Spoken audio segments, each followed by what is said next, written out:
This is Iceland, a magic Nordic island surviving the elements in the rough North Atlantic.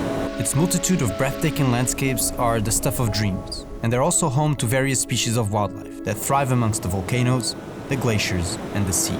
However, not all is well. Over the course of its history, the island has been slowly stripped of its forest cover, which has resulted in soil degradation and desertification. Which is why, a few months ago, we decided to plant our very own native Icelandic forest to restore this area right here. And today, I'm really excited to show you the progress we've made in planting the first 50,000 trees, as well as tell you how we somehow ended up in a silly controversy that landed us on national news. But before we get into all of that, I want to tell you a bit more about the fascinating ecology of Iceland, so that you understand why it is so crucial for us to plant trees here, and also to give you an idea of what our forest might look like in the future. In this relatively small island, you'll find green valleys and mountains with herds of wild reindeer, geothermal lands where the heat of the earth comes to the surface, moon-like deserts, and large beaches of fine black sand, seaside cliffs teeming with puffins and other seabirds, glacial lakes with icebergs offering shelter to seals and terns, Arctic foxes searching for birds and hidden nests, fjords rich in fish, and of course the gentle giants of the ocean. But something is missing from this list. This volcanic wonderland used to be covered in trees. Well, not fully covered, but it is estimated that before humans got here, about 25 to 40% of Iceland was covered in forests, just like this one here. Over time, the forests have gradually disappeared, and the quality of the soil has degraded severely, leaving us with the current tree coverage figure of about 2%, give or take. To make matters worse, the high winds and arid soils often result in sandstorms that further degrade the land and cause damage to farms and properties. Desertification has gotten so bad that almost 40% of Iceland is desert, composed of a mix of sand and volcanic glass. Without trees, there is nothing to protect the soil from the heavy winds, and also no real vegetation to help store water. Add excessive sheep grazing to that list and you have the perfect recipe for a degraded ecosystem that simply cannot start its recovery. It is a bit of a chicken or the egg situation, but we believe that with a project like ours, we can help turn this trend around. So now let's take a closer look at one of Iceland's last standing native forests, to give you an idea of how this ecosystem looks and also to show you what our project could look like in the coming years. The largest birchwoods in Iceland can be found here, in Harlumstatur, in the east of the country. This area is quite forested, and it has pockets of native Icelandic woodlands, composed predominantly of birch, rowan, aspen, and tea-leaved willow. Here in Harlumstatur, the most dominant species is of course the birch. And the native parts of this forest provide us with a great example of what a mature Icelandic forest might look like. So let me show you around.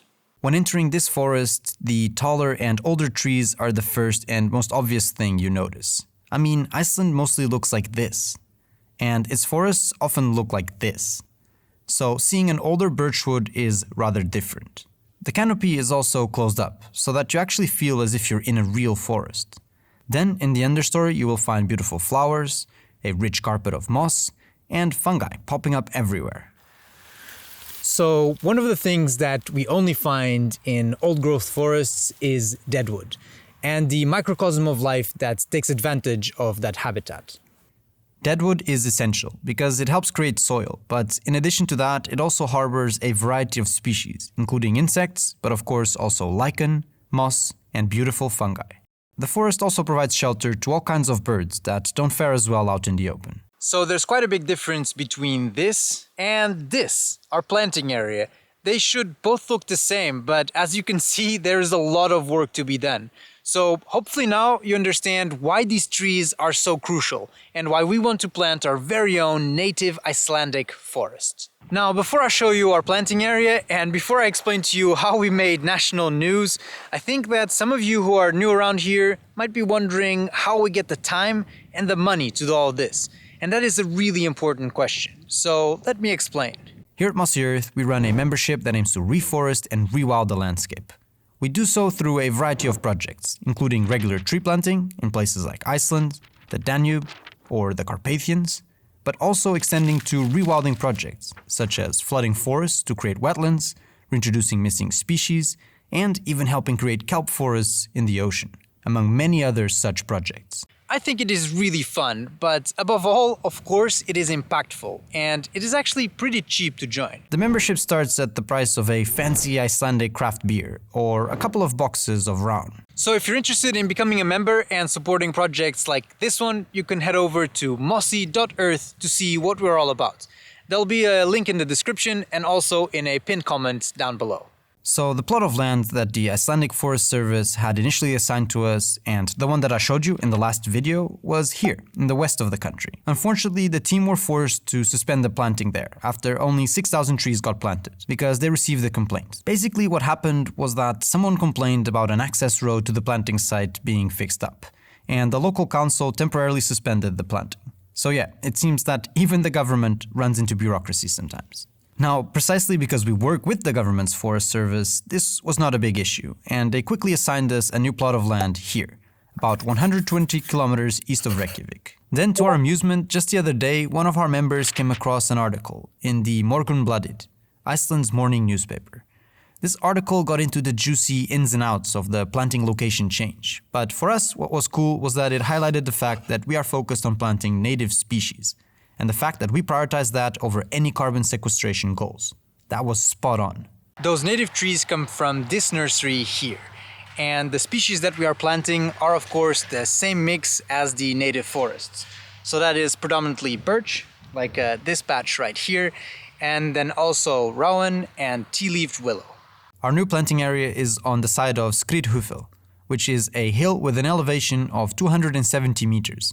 Located just south of Selkletar mountain, in the south of Iceland. As with much of the country, the planting area is stunning, with its own meandering river and a small waterfall on the side of the valley. So as you can see, our planting area consists of patches of eroded soil, such as this one behind me, as well as patches of lupin, which is a really interesting plant.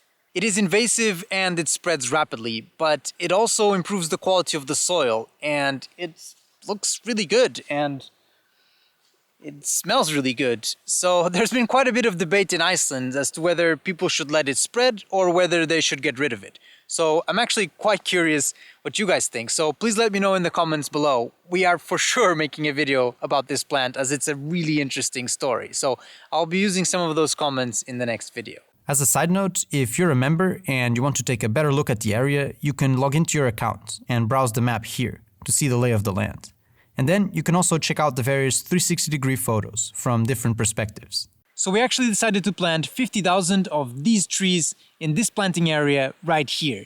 And that is in addition to the 6,000 that were already planted in the other area, before, of course, the planting got suspended. In terms of wildlife in the area, we caught a glimpse of an Arctic fox on a ridge, but we couldn't really film it. And besides that, we saw many birds such as this one here, which made a really peculiar sound every time it descended.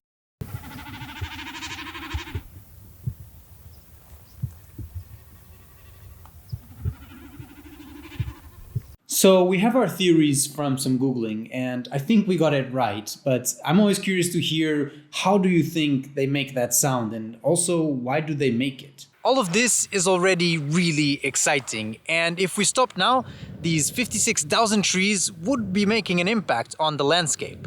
But we eventually want to plant millions, so for us this is just the first step. Now, next year we know that we can double, triple, or even quadruple the planting numbers from this year, because we have so many new members coming in through the YouTube videos we have been making. But we also want to do something new. So with the money we receive from our members between June and September next year, we will be planting trees here in Iceland. So if you're a member, you're planting trees here in Iceland. But in addition to that, we also want to open things up so that you as a member can buy additional trees to be planted with next year's batch.